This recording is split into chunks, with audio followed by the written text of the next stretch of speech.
35년 헌신한 아내, 5년 만난 간호사, 7억 원의 배신. 정년퇴직을 앞둔 의사가 모든 것을 걸고 선택한 새로운 사랑. 구독 버튼을 눌러주세요. 실버스타 스토리와 함께 감동적인 이야기를 들려드릴게요. 사연 시작합니다. 서울 강남 5월의 어느 늦은 저녁이었습니다. 박영주는 대학병원 외과 과장실 창문 앞에 서서 야경을 내려다보고 있었어요. 62살, 정년퇴직까지 이제 꼭 3개월이 남았죠. 35년간 메스를 잡아온 손은 여전히 떨림없이 단단했습니다. 책상 위 액자 속에는 가족 사진이 놓여 있었어요. 20년 전 유럽 여행 때 찍은 것이었죠. 젊은 시절의 아내 수미가 환하게 웃고 있고 15살이던 딸 다혜가 아버지 어깨에 기대어 있었습니다. 영주는 그 사진을 오랫동안 바라봤어요. 하지만 그의 눈빛에는 그리움보다는 무언가 복잡한 감정이 어려 있었죠. 핸드폰이 진동했습니다. 화면에 떠오른 이름은 윤지혜였어요. 45세 영준이 근무하는 외과 병동의 수간호사였습니다. 영준의 입가에 미소가 번졌어요. 교수님, 지금 어디세요? 당직실에서 기다리고 있어요. 지혜의 메시지였습니다. 영준은 재빨리 답장을 보냈죠. 곧 갈게요. 오늘 수술이 길어져서 늦었어요. 그는 가운을 벗고 복도로 나섰습니다. 오후 11시가 넘은 시각, 병원은 고요했어요. 당직실 문을 열자 지혜가 소파에 앉아 기다리고 있었습니다. 단정하게 올린 머리, 화사한 미소, 그녀는 언제나 영준을 반겨주는 유일한 사람이었어요. 수술 잘 끝나셨어요? 피곤하시죠? 지혜가 일어나 영준의 손을 잡았습니다. 영준은 그녀의 손에서 따스함을 느꼈어요. 집에서는 오래전부터 느껴본 적 없는 온기였죠. 괜찮아요. 당신 얼굴 보니까 피로가 풀리네요. 영준이 지혜를 끌어안았습니다. 5년째 이어진 관계였어요. 처음엔 단순한 위로였죠. 밤늦게까지 수술하고 지친 몸을 이끌고 집에 가면 아내는 이미 잠들어 있었습니다. 대화다운 대화도 없었어요. 35년 결혼 생활은 어느새 의무와 습관만 남은 빈 껍데기가 되어 있었죠. 하지만 지혜는 달랐습니다. 그녀는 영준의 이야기를 들어줬고 힘든 수술 후엔 차를 끓여주며 위로해줬어요. 교수님만이 제 가치를 알아봐 주시는 것 같아요. 지혜는 그렇게 말하곤 했죠. 영준은 그 말에 위안 받았습니다. 교수님, 정년퇴직하시면 제주도에서 클리닉 차리시기로 하셨잖아요.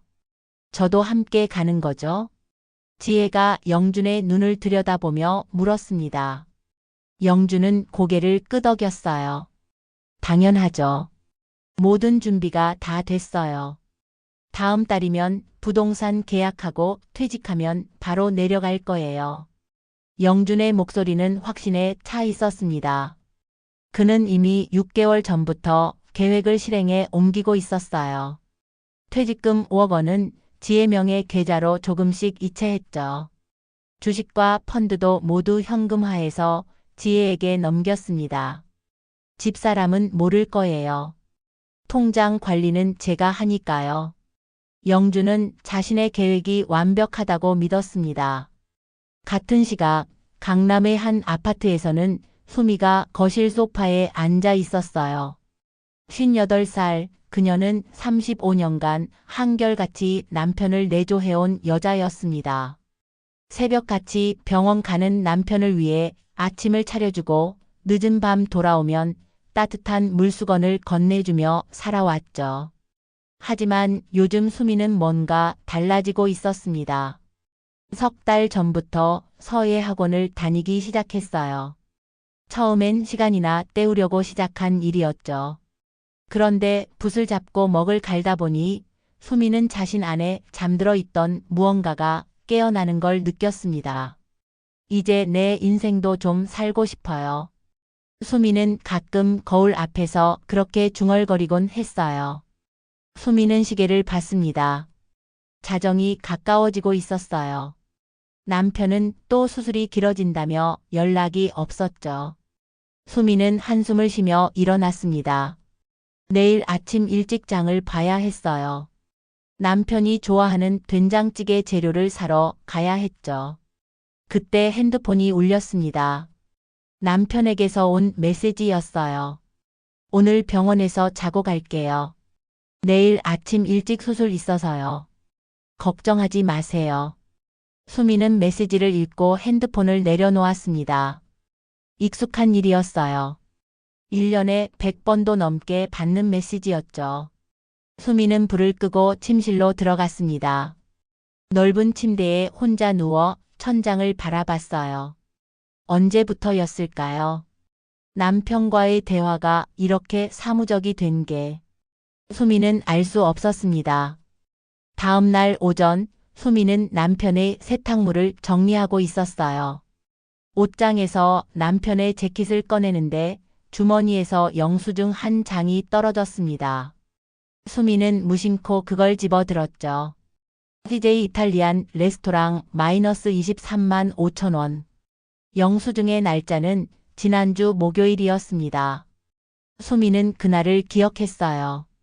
남편이 학회에 참석한다며 늦게 들어온 날이었죠.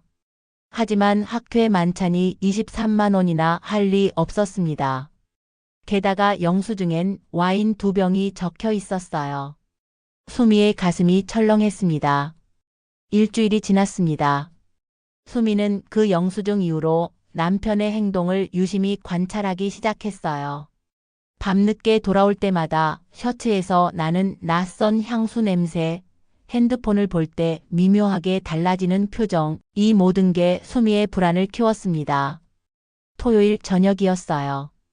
영주는 드물게 일찍 집에 돌아왔습니다. 수미가 저녁 식탁을 차리고 있었죠. 딸 다혜는 아들 서하를 데리고 친구 만나러 나간 상태였습니다. 집엔 부부 둘만 남아 있었어요. 여보, 식사 준비됐어요. 같이 먹어요. 수미가 부드럽게 말했습니다. 영주는 거실 소파에 앉아 넥타이를 풀고 있었어요. 그는 고개를 들어 아내를 바라봤습니다. 35년을 함께 산 여자, 하지만 이제 그의 마음속엔 다른 사람이 자리 잡고 있었죠. 수미 씨, 식사 전에 할 얘기가 있어요. 영준의 목소리는 차분했지만 단호했습니다. 수미는 국자를 든 채 남편을 봤어요. 뭔가 심상치 않은 분위기였죠. 무슨 얘기인데요? 우리 이제 각자 살아요. 영준이 직설적으로 말했습니다. 수미의 손에서 국자가 떨어질 뻔했어요. 그녀는 남편을 멍하니 쳐다봤습니다. 갑자기 무슨 소리예요? 35년을 살았는데. 수미의 목소리가 떨렸습니다. 영주는 일어나 안방으로 들어갔어요. 잠시 후 서류 봉투를 들고 나왔습니다. 그는 그걸 식탁 위에 내려놓았죠. 이혼 협의서예요. 아파트는 반반 나누고 각자 노후 준비하는 걸로 해요. 영준의 말은 마치 사업 계약을 제안하는 것처럼 감정이 없었습니다. 수미는 서류를 집어들었어요. 손이 부들부들 떨렸죠. 왜요? 내가 뭘 잘못했어요? 35년간 당신 뒷바라지 하면서 살았는데. 수미의 눈에 눈물이 맺혔습니다. 영주는 아내의 눈을 피했어요. 당신은 좋은 아내였어요. 하지만 난 이제 다른 삶을 살고 싶어요. 정년 퇴직하면 제주도로 내려갈 거예요. 다른 삶이요? 혹시. 수미는 일주일 전 발견한 영수증을 떠올렸습니다. 남편의 냉담한 태도, 잦은 외박, 모든 퍼즐이 맞춰지기 시작했어요. 다른 사람 있어요? 수미가 떨리는 목소리로 물었습니다. 영주는 잠시 침묵했어요. 그리고 고개를 끄덕였죠. 솔직하게 말할게요. 5년 전부터 만나는 사람이 있어요. 병원 간호사예요. 영준의 고백에 수미는 주저앉을 것 같았습니다. 5년이라고요? 5년 동안 남편이 바람을 피웠다는 말인가요? 그 5년 동안 수미는 새벽같이 일어나 남편 아침을 차려주고 밤늦게 돌아오면 따뜻한 물에 수건을 적셔 건네주며 살았습니다. 어떻게 그럴 수 있어요? 수미의 목소리는 분노보다는 배신감으로 가득 차 있었어요. 영준은 시계를 봤습니다. 미안해요. 하지만 이미 결정한 일이에요. 다음 주까지 생각해보고 서명해줘요. 영준이 재킷을 입고 현관으로 향했습니다. 수미가 뒤따라갔어요. 지금 어디 가요? 이런 폭탄 선언하고 가려고요? 병원에 급한 환자가 있어요. 거짓말이었습니다. 영준은 지혜를 만나러 가는 길이었어요. 현관문이 닫혔습니다. 수미는 그 자리에 선 채 무너져 내렸죠. 1시간 후 다혜가 아들 서하를 데리고 돌아왔습니다. 거실엔 불이 꺼져 있었고 어머니는 소파에 앉아 멍하니 허공을 바라보고 있었어요. 엄마, 왜 불도 안 켜고 있어요? 어디 아파요? 다혜가 걱정스럽게 물었습니다. 수미는 천천히 고개를 돌렸어요. 딸의 얼굴을 보자 참았던 눈물이 터져 나왔습니다. 다혜야, 너희 아빠가. 수미는 말을 잇지 못했어요. 다혜는 어머니를 안아주며 등을 토닥였습니다. 엄마, 무슨 일이에요? 말해봐요. 수미는 식탁 위에 이혼 협의서를 가리켰어요. 다혜는 서류를 집어들었습니다. 첫 장을 보는 순간 얼굴이 굳었죠. 이혼 협의서요? 아빠가 이걸? 다혜의 목소리에 믿을 수 없다는 감정이 배어 있었습니다. 그녀는 아버지를 존경했어요. 35년간 가족을 위해 헌신한 의사, 환자들에게 존경받는 외과 과장, 그게 다혜가 알던 아버지였죠. 아빠한테 5년째 만나는 여자가 있대. 병원 간호사래. 수미가 떨리는 목소리로 말했습니다. 다혜의 얼굴이 창백해졌어요. 뭐라고요? 아빠가? 말도 안 돼요. 다혜는 즉시 아버지에게 전화를 걸었습니다. 하지만 영준은 받지 않았어요. 다혜는 문자를 보냈죠. 아빠 당장 집에 와요. 얘기 좀 해요. 하지만 답장은 오지 않았습니다. 영준은 이미 지혜의 원룸에 도착한 상태였어요. 지혜가 와인을 따르며 웃고 있었죠. 교수님, 드디어 말씀하셨어요. 이제 우리 떳떳하게 만날 수 있는 거죠? 지혜가 영준의 팔에 매달렸습니다. 영준은 고개를 끄덕이며 그녀를 안았어요. 다음 주면 모든 게 정리될 거예요. 조금만 기다려요. 그날 밤 수미는 잠들지 못했습니다. 침대에 누워 천장을 바라보며 35년의 시간을 떠올렸어요. 23세 결혼해서 남편 뒷바라지만 하며 살았던 세월, 그 모든 게 허무하게 느껴졌습니다. 다혜는 자기 방에서 노트북을 켜고 있었어요. 사설탐정 사무소를 검색하기 시작했죠. 아버지의 진실을 밝혀내야 했습니다. 사흘이 지났습니다. 수미는 그동안 울기만 했던 자신을 추스르기 시작했어요. 거울 앞에 선 그녀는 붉게 부어오른 눈을 보며 생각했죠. 이렇게 무너져 있을 순 없다고요. 35년을 바쳤지만 남은 인생도 30년은 더 있었습니다. 수미는 서랍에서 명함 한 장을 꺼냈어요. 서예 학원 선생님이 준 명함이었죠. 강민지 변호사, 이혼 전문이라고 적혀 있었습니다. 수미는 떨리는 손으로 전화를 걸었어요. 여보세요, 강민지 변호사님이신가요? 상담 좀 받고 싶은데요.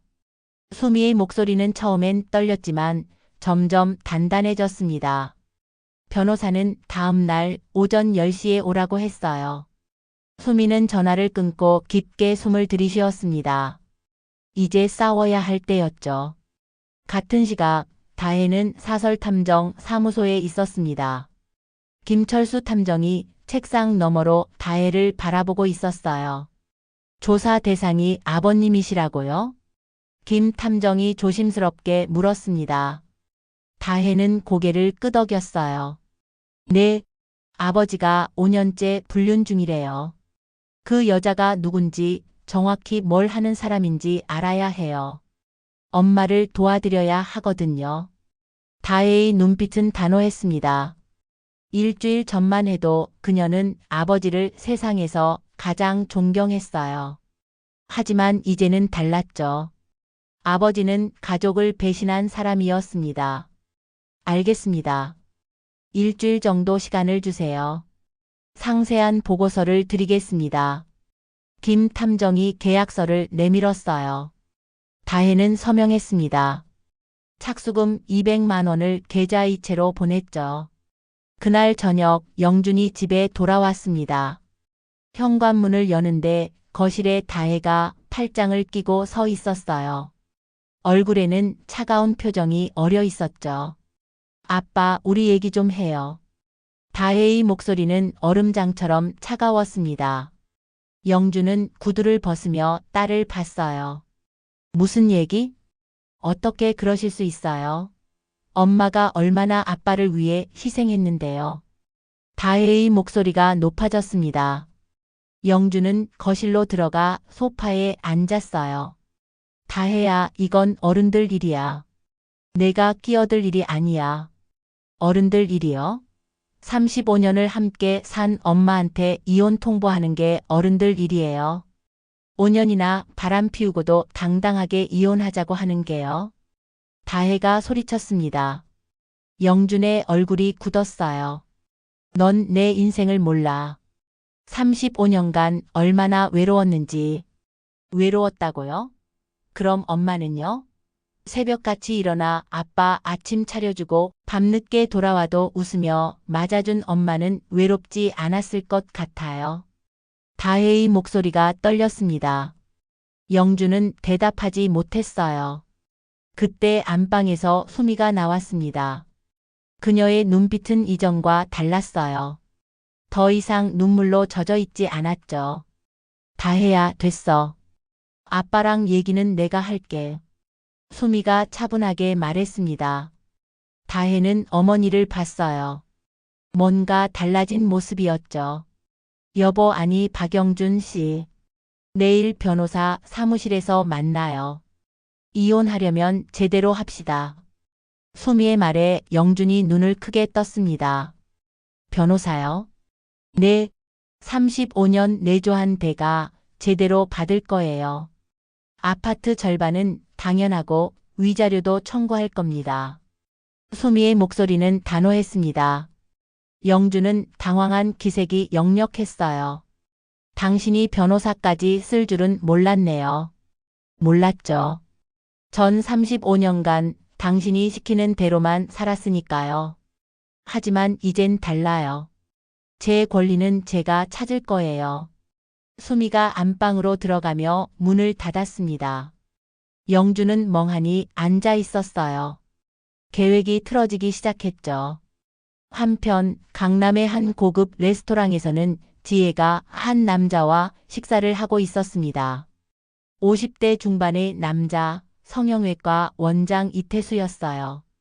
지혜는 그의 손을 잡으며 미소 짓고 있었죠. 원장님, 다음 주 부산 갈 때 저도 데려가 주실 거죠? 지혜의 목소리는 교태스러웠습니다. 이태수가 웃으며 고개를 끄덕였어요. 당연하지. 내 별장에서 일주일 푹 쉬자고. 둘은 와인잔을 부딪혔습니다. 지혜의 핸드폰이 울렸어요. 화면엔 영준 교수님이라고 떠 있었죠. 지혜는 핸드폰을 뒤집어 놓았습니다. 누구야? 이태수가 물었어요. 지혜는 웃으며 대답했죠. 아무것도 아니에요. 병원 일 때문에 연락하는 교수님이에요. 지혜는 영준의 전화를 무시했습니다. 그녀에게 영준은 이미 이용 가치를 다한 사람이었어요. 5년간 받아낸 7억 원, 그 돈으로 역삼동 오피스텔을 매입했죠. 이제 남은 건 마지막 한 건이었습니다. 제주도 클리닉 계약금 8천만 원이었어요. 다음 날 영주는 은행에 들렀습니다.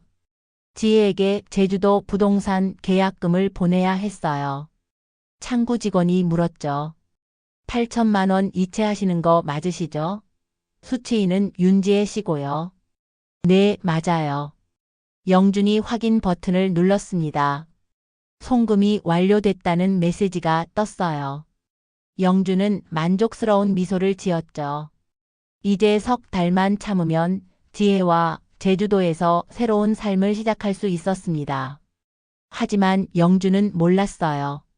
그 8천만 원이 지혜의 통장에 들어가자마자 지혜는 부산의 이태수에게 전화를 걸었다는 걸요. 오빠 돈 들어왔어요. 이제 부산 별장 인테리어 시작해도 돼요. 지혜의 목소리는 승리감으로 가득 차 있었습니다. 일주일 후 다혜는 김철수 탐정의 사무실에 다시 앉아 있었습니다. 탐정은 두꺼운 파일을 책상 위에 올려놓았어요. 표지에는 박영준 조사 보고서라고 적혀 있었죠. 보고 놀라실 겁니다. 생각보다 상황이 심각하네요. 김 탐정의 목소리는 무거웠습니다. 다혜는 파일을 열었어요. 첫 페이지에는 윤지혜의 사진이 붙어 있었죠. 화장을 진하게 한 40대 중반의 여자였습니다.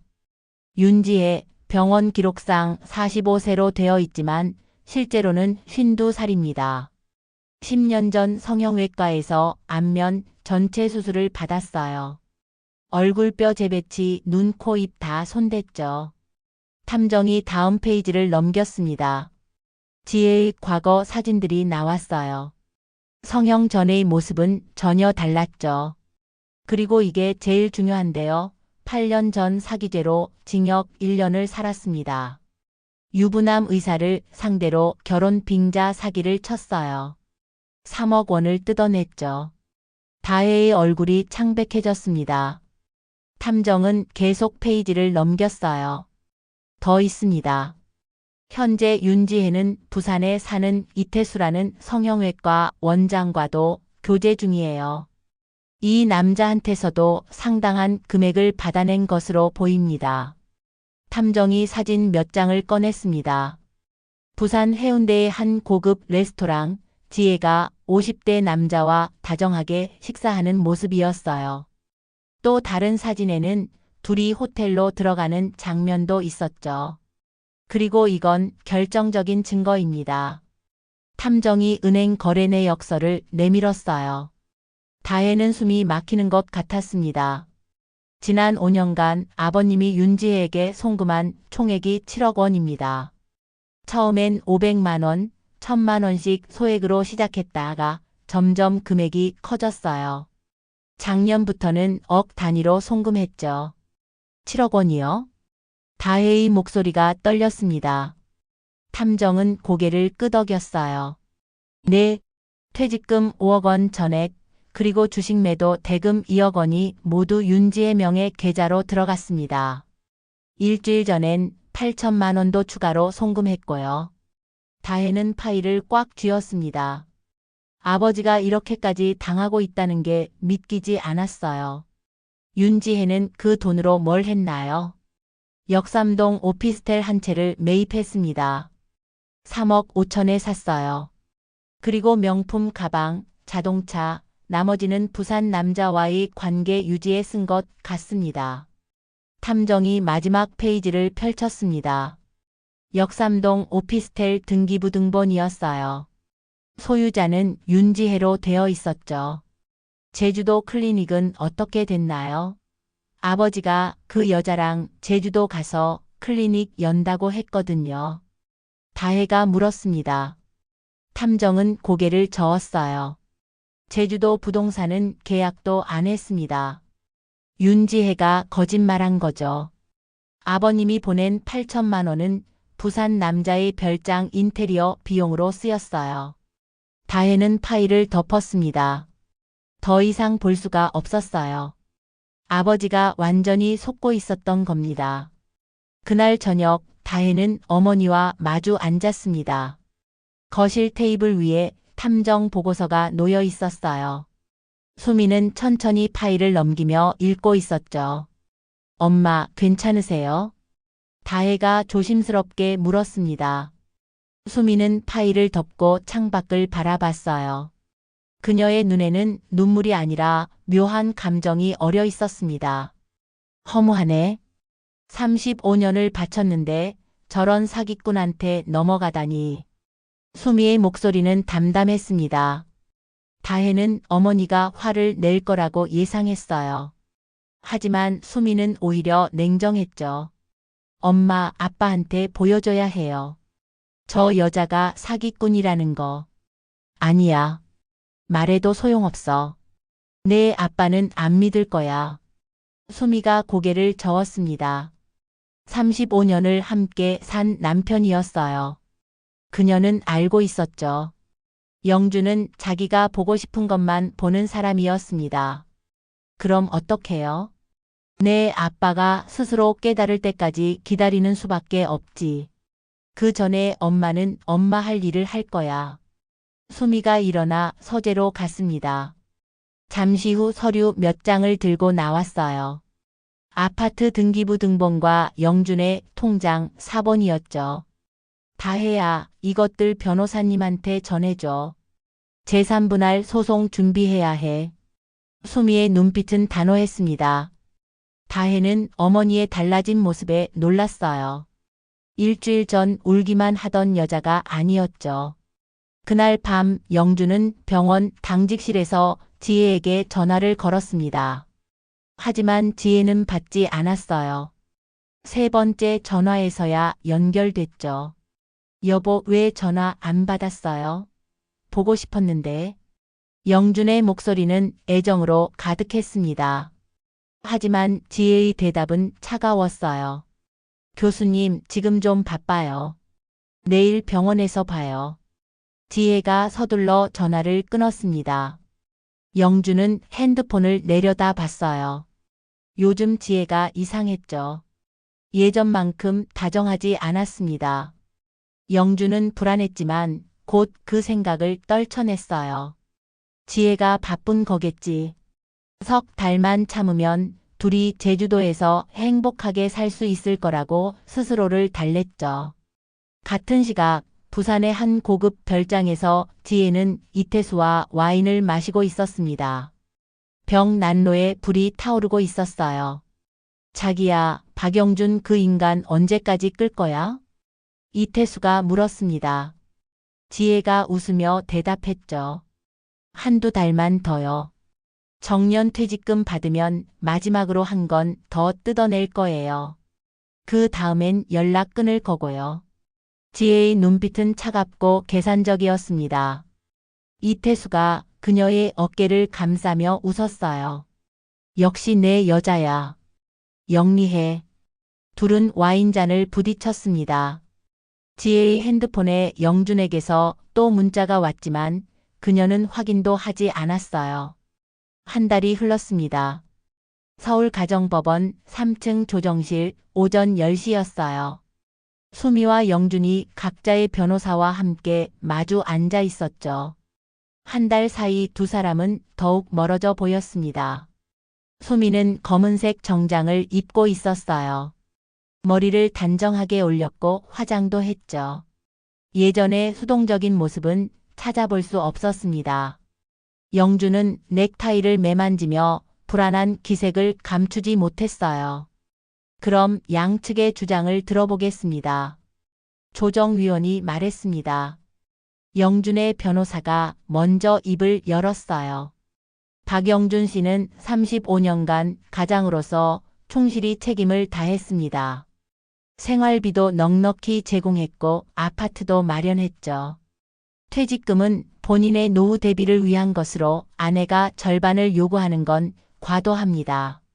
영준의 변호사는 자신만만했습니다. 하지만 수미의 변호사 강민지가 서류 뭉치를 꺼내며 반박했어요. 35년 내조의 대가를 말씀드리겠습니다. 김수미 씨는 결혼 후 직장을 그만두고 전업주부로 살았습니다. 새벽 5시에 일어나 남편 아침을 차리고 밤 11시까지 기다리며 살았죠. 그 시간의 가치를 계산하면 수억 원에 달합니다. 강 변호사의 목소리는 단호했습니다. 조정위원이 고개를 끄덕이며 서류를 살폈어요. 더 중요한 건 박영준 씨의 불륜입니다. 강 변호사가 결정적인 카드를 꺼냈습니다. 영준의 얼굴이 굳었어요. 5년간 병원 간호사 윤지혜와 부적절한 관계를 유지했고 그 과정에서 총 7억 원을 송금했습니다. 이는 부부 공동 재산을 임의로 처분한 것으로 명백한 배임 행위입니다. 영준의 변호사가 황급히 반박했어요. 그건 증거가 없는 주장입니다. 송금 내역만으로는 증거 있습니다. 그때 조정실 문이 열리며 다혜가 들어왔습니다. 손에는 두꺼운 파일을 들고 있었어요. 영준은 딸을 보고 눈을 크게 떴죠. 다혜야, 넌 왜 여기? 저도 진술할 게 있어요. 다혜가 차갑게 말했습니다.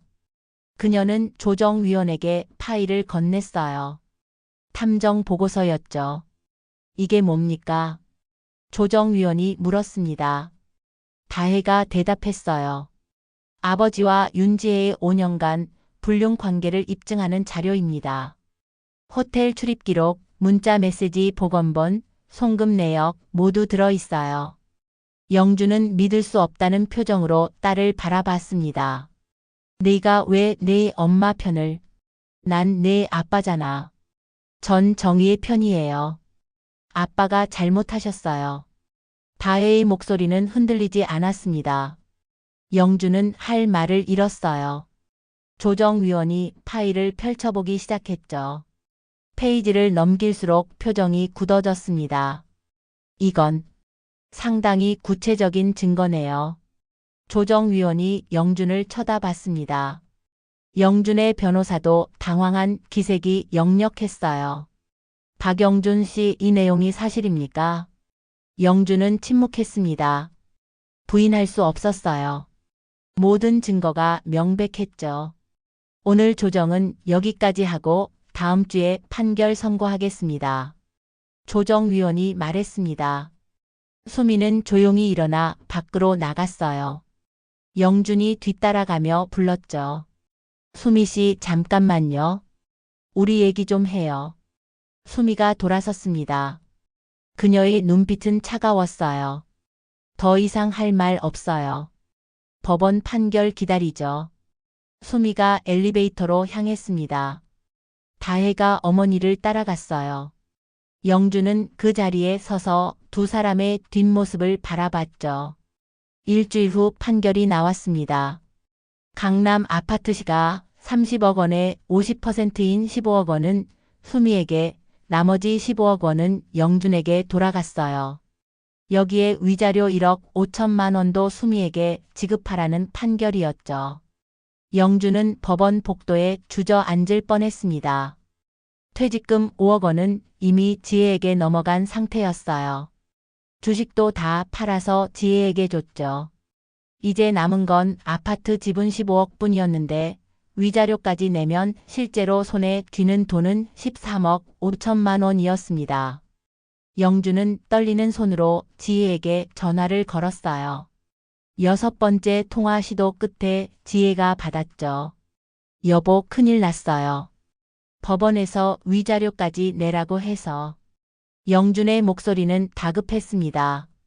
하지만 지혜의 반응은 차갑기만 했어요. 교수님, 저 지금 바빠요. 나중에 통화해요. 여보, 잠깐만요. 우리 제주도 계획이. 교수님, 일 끝나고 연락드릴게요. 지혜가 일방적으로 전화를 끊어버렸습니다. 영준은 핸드폰을 귀에서 떼어 멍하니 화면을 바라봤어요. 뭔가 이상했죠. 예전의 지혜라면 절대 이렇게 차갑게 대하지 않았을 겁니다. 영준은 불안한 마음을 떨쳐버리려 애썼어요. 지혜가 바쁜 거겠지. 곧 연락할 거야. 그는 스스로를 달랬죠. 그날 저녁 수미와 다혜는 조용한 한 식당에서 저녁을 먹고 있었습니다. 두 모녀의 얼굴에는 안도감이 어려 있었어요. 엄마 수고하셨어요. 이제 시작이에요.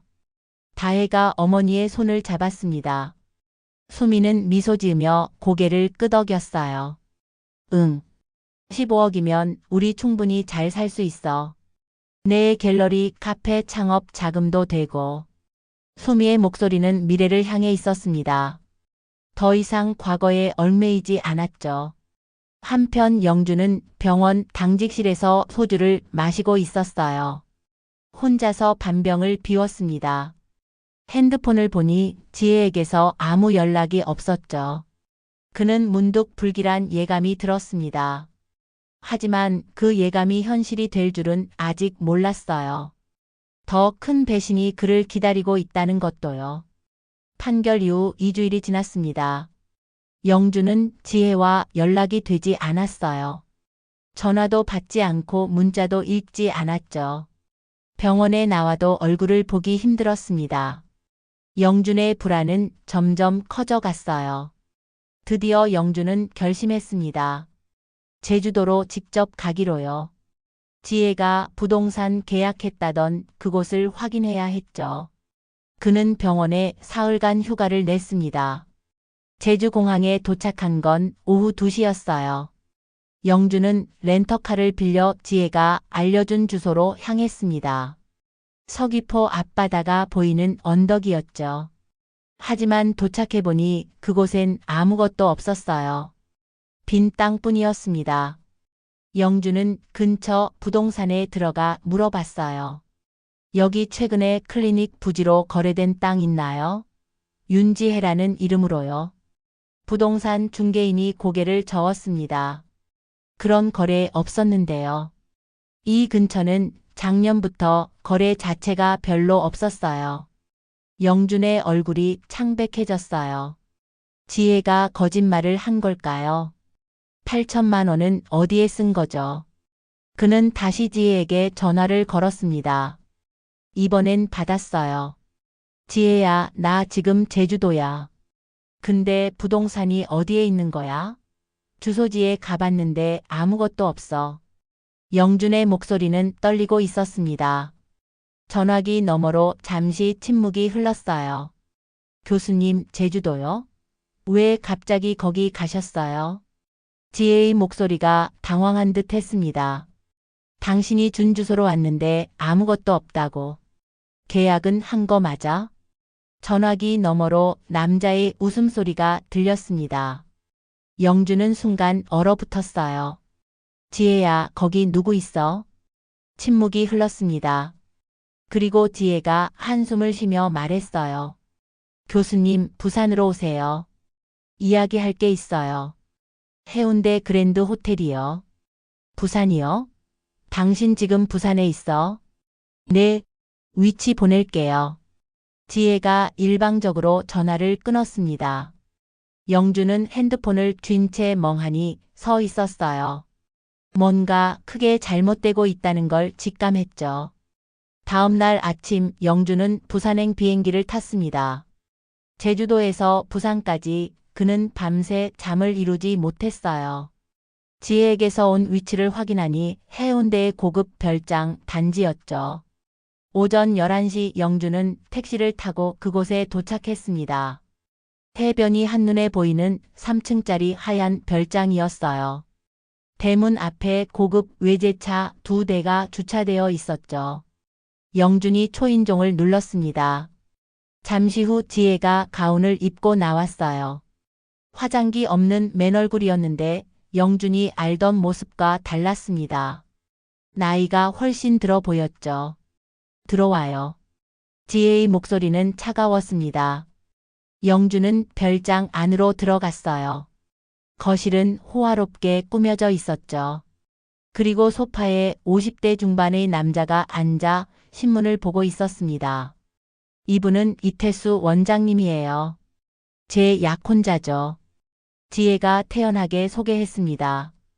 영주는 그 자리에 굳어버렸어요. 약혼자요? 지혜야, 이게 무슨 소리야? 우리가 제주도에서. 영준의 목소리가 떨렸습니다. 이태수가 신문을 내려놓고 영준을 쳐다봤어요. 박영준 교수님이시죠? 많이 들었습니다. 지혜한테 많은 도움을 주셨다면서요? 이태수의 말투는 비아냥거리는 듯 했습니다. 영주는 지혜를 봤어요. 지혜야, 이 사람이 누구야? 우리 관계가 뭔데? 교수님, 앉으세요. 차분히 얘기해요. 지혜가 영준을 소파에 앉혔습니다. 그녀는 건너편에 앉아 다리를 꼬며 말했어요. 교수님이랑 전 애인 사이가 아니었어요. 그냥 서로 필요해서 만난 거죠. 영준은 믿을 수가 없었습니다. 5년 동안 우린 사랑한 거잖아. 사랑이요? 지혜가 코웃음을 쳤습니다. 교수님, 우린 한 번도 사랑한 적 없어요. 교수님은 젊은 여자가 필요했고 전 돈이 필요했죠. 그뿐이에요. 지혜의 말은 칼날처럼 날카로웠습니다. 영준의 얼굴이 창백해졌어요. 내가 준 7억 원은 어떻게 된 거야? 제주도 클리닉은요? 7억 원은 잘 썼어요. 역삼동 오피스텔 사고 2별장 인테리어하고 차도 샀죠. 감사해요, 교수님. 지혜가 빙그레 웃었습니다. 영준은 주먹을 쥐었어요. 돌려줘. 내 돈 돌려달라고. 영준이 소리쳤습니다. 하지만 이태수가 서류 뭉치를 꺼내 영준 앞에 던졌어요. 증여 계약서예요. 교수님이 자발적으로 지혜한테 준 거잖아요. 법적으로 문제 없어요. 영준은 서류를 집어 들었습니다. 자신의 서명이 선명하게 찍혀 있었어요. 모든 송금마다 증여 계약서를 썼던 게 기억났죠. 지혜가 법적 문제를 피하기 위해서라고 했을 때 영준은 의심하지 않았습니다. 이건 사기야. 당신이 날 속인 거잖아. 영준의 목소리가 떨렸습니다. 지혜는 일어나 창문으로 걸어갔어요. 교수님도 부인을 속였잖아요. 35년 함께 산 부인을요. 우린 서로 속인 거예요. 지혜가 돌아서며 차갑게 말했습니다. 이제 가주세요. 할 얘기 끝났어요. 이태수가 문을 열어줬습니다. 영준은 비틀거리며 일어났어요. 다리에 힘이 풀렸죠. 지혜야. 제발. 교수님 수고하셨어요. 덕분에 잘 살게요. 지혜가 문을 가리켰습니다. 영준은 별장을 나섰어요. 대문 밖으로 나오자 다리가 풀려 주저앉았죠. 그는 핸드폰을 꺼내 통장을 확인했습니다. 남은 돈은 300만 원 뿐이었어요. 퇴직금 5억, 주식 2억 모두 사라졌죠. 아파트는 법원 판결로 반만 남았고 거기서 위자료도 내야 했습니다. 영준은 그제야 깨달았습니다. 자신이 얼마나 큰 실수를 했는지요. 35년을 함께 한 아내를 버리고 사기꾼에게 모든 걸 넘긴 거였죠. 그날 밤 영준은 해운대 근처 모텔에서 잤습니다. 2만 원짜리 좁은 방이었어요. 침대에 누워 천장을 바라보며 영준은 울었죠. 62년 인생에서 처음으로 소리내어 울었습니다. 6개월이 흘렀습니다. 강남 아파트는 매각됐어요. 30억에 팔린 집은 반씩 나뉘었죠. 수미가 15억, 영준이 15억을 받았지만 영준은 위자료 1억 5천을 빼야 했습니다. 실제로 손에 쥔 돈은 13억 5천만 원이었어요. 영준은 그 돈으로 강북의 작은 빌라에 전세를 얻었습니다. 2층짜리 낡은 빌라, 전세금은 3억이었죠. 35평 아파트에서 살다가 15평 빌라로 이사한 겁니다. 다혜가 보증을 서줬어요. 아버지와의 관계는 여전히 서먹했지만 완전히 끊을 수는 없었죠. 병원으로는 돌아갈 수 없었습니다. 간호사와의 불륜 스캔들이 병원 전체에 퍼졌거든요. 원장이 영준을 불러 조용히 말했어요. 박 교수님, 명예퇴직 처리하는 게 좋겠습니다. 이 상황에서 계속 근무하시기 힘들 것 같네요.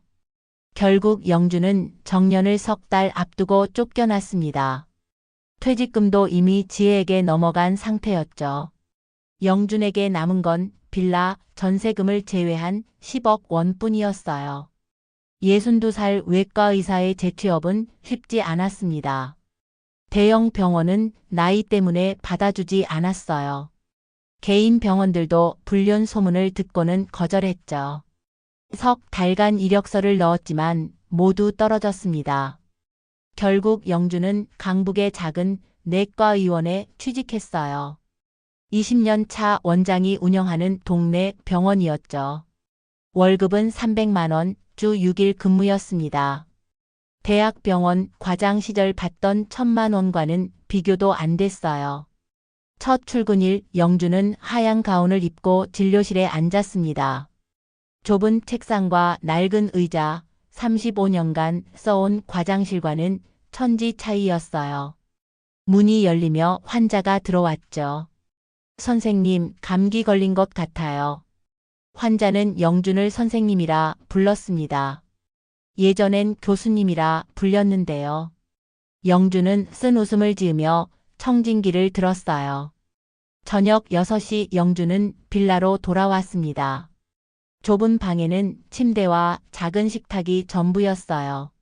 냉장고를 열자 컵라면 몇 개가 보였죠.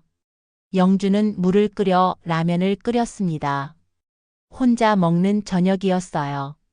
예전엔 수미가 차려준 따뜻한 밥을 먹었는데 이제는 컵라면이 전부였죠. 영준은 라면을 먹다가 숟가락을 놓았습니다. 식욕이 없었어요. 거실 창문으로 해가 지는 게 보였습니다. 영준은 소파에 앉아 텔레비전을 켰어요. 혼자 보는 드라마, 혼자 있는 저녁, 모든 게 쓸쓸했죠.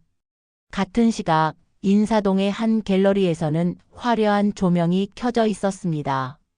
김수미 서예전이라는 현수막이 걸려 있었어요. 수미의 첫 개인전이었죠. 갤러리 아는 사람들로 북적였습니다. 수미의 서예 작품들이 벽에 걸려 있었어요. 힘찬 분놀림, 깊이 있는 먹색, 관람객들은 감탄하며 작품을 봤죠. 작가님, 작품이 정말 인상적이에요. 특히 이 자유라는 작품이요. 한 관람객이 말했습니다. 수미는 미소 지으며 대답했어요. 감사합니다.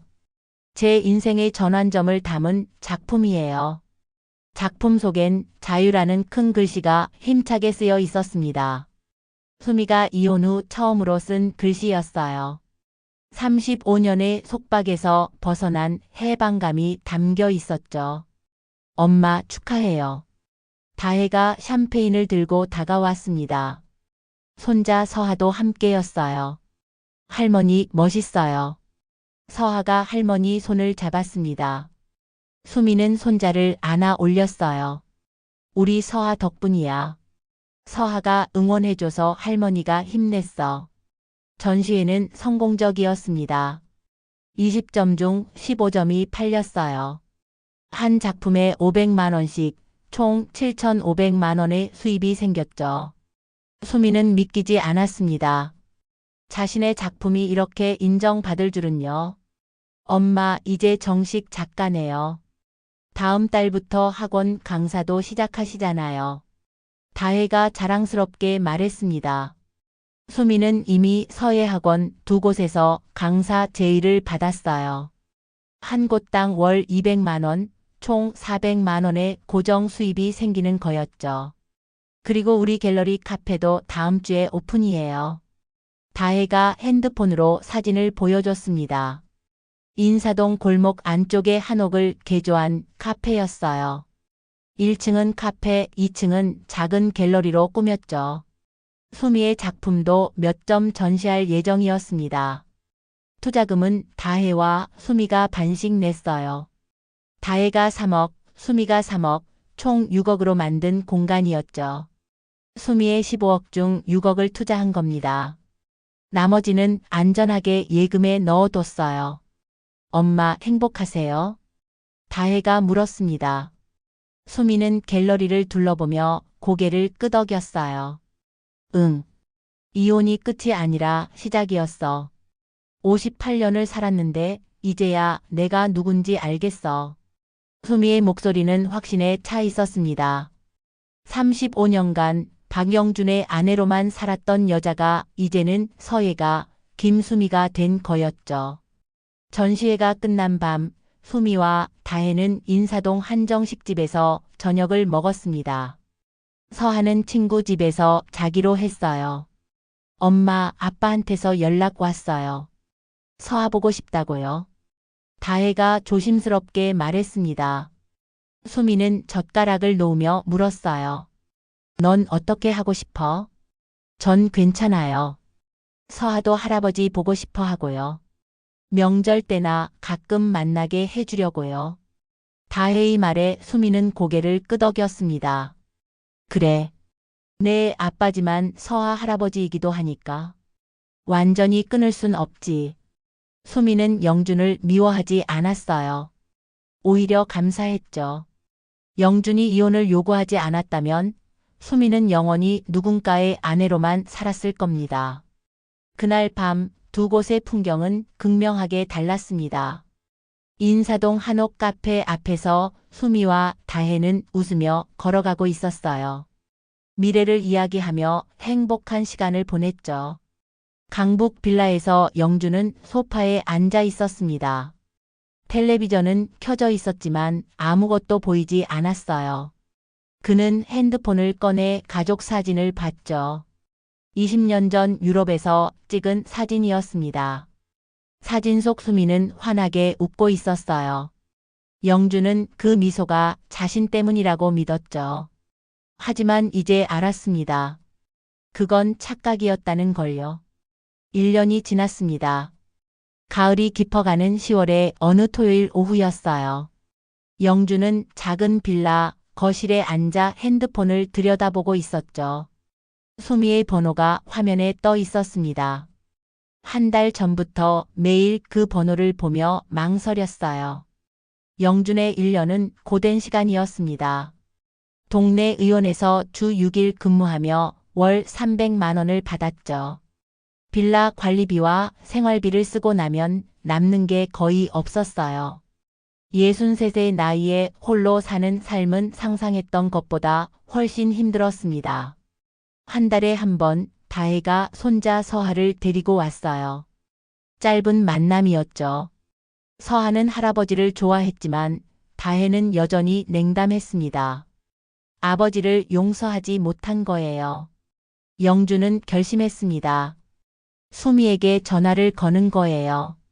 떨리는 손으로 통화 버튼을 눌렀죠. 신호음이 3번 울렸습니다. 여보세요. 수미의 목소리였어요. 1년 만에 듣는 목소리는 낯설면서도 그리웠습니다. 수미 씨, 저예요. 영준이요. 침묵이 흘렀습니다. 영준은 숨을 죽였어요. 무슨 일이세요? 수미의 목소리는 차분했습니다. 예전처럼 따뜻하지 않았지만 적대적이지도 않았어요. 커피 한 잔 하실 수 있을까요? 할 얘기가 있어서요. 영준이 조심스럽게 물었습니다. 수미는 잠시 생각하다가 대답했죠. 내일 오후 3시 한강공원 여의도 쪽으로 나와요. 다음 날 영준은 일찍 준비했습니다. 가장 깨끗한 셔츠를 입고 면도도 꼼꼼히 했어요. 거울을 보니 1년 사이 많이 늙어 보였죠. 흰 머리가 늘었고 주름도 깊어졌습니다.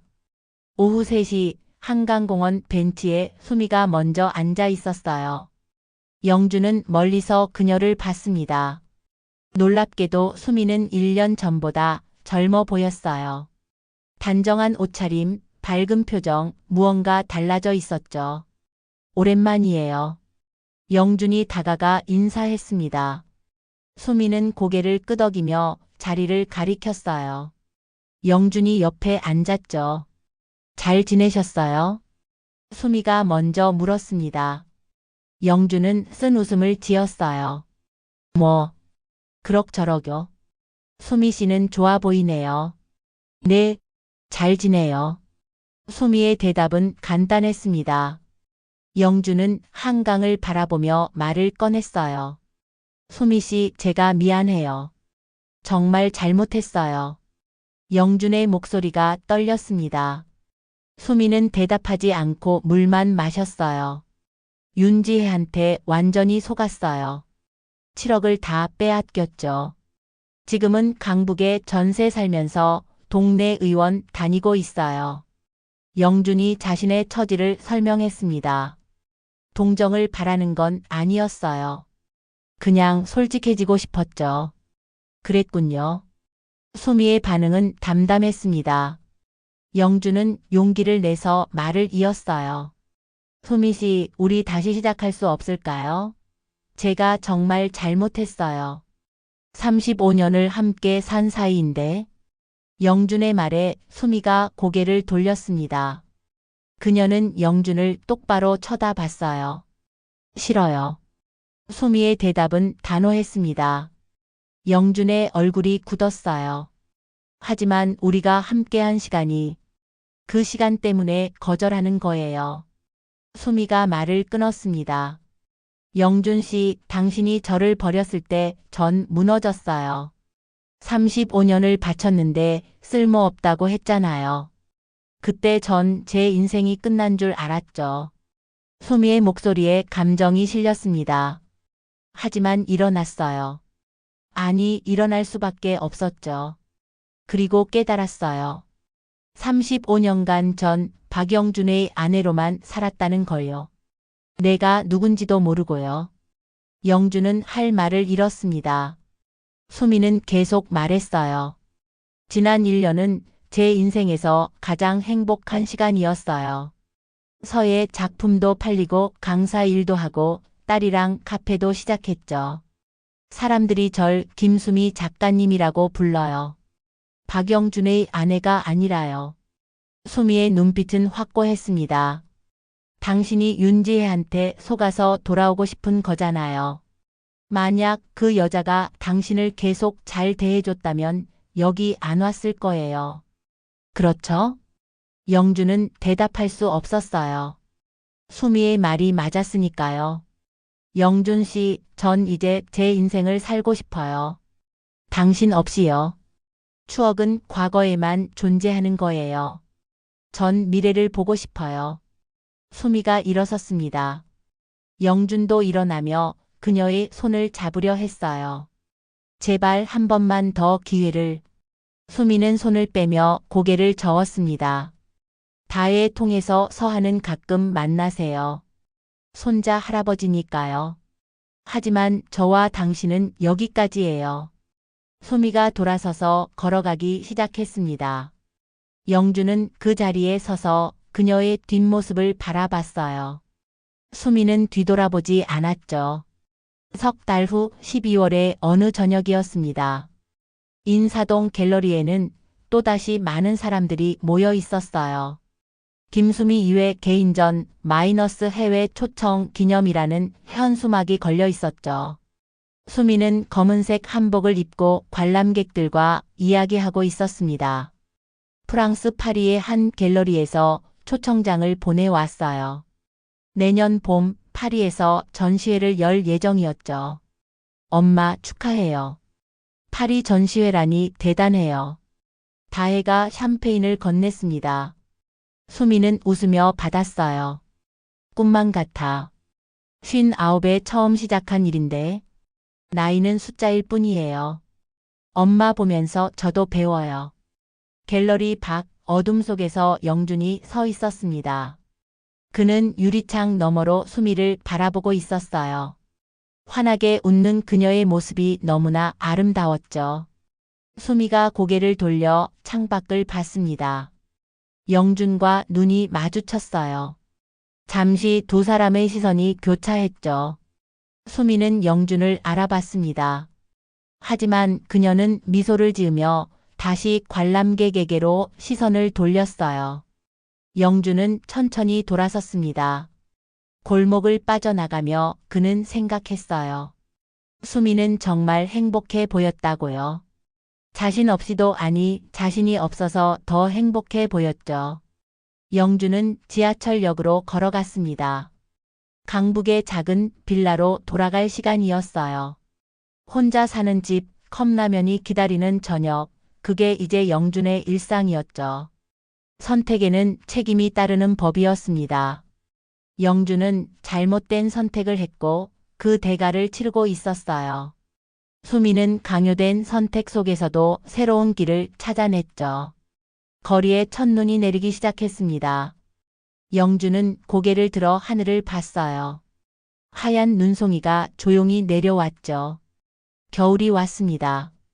수미에게는 봄이었지만 영준에게는 여전히 겨울이었어요. 그리고 그 겨울은 아마도 오래 계속될 거였습니다.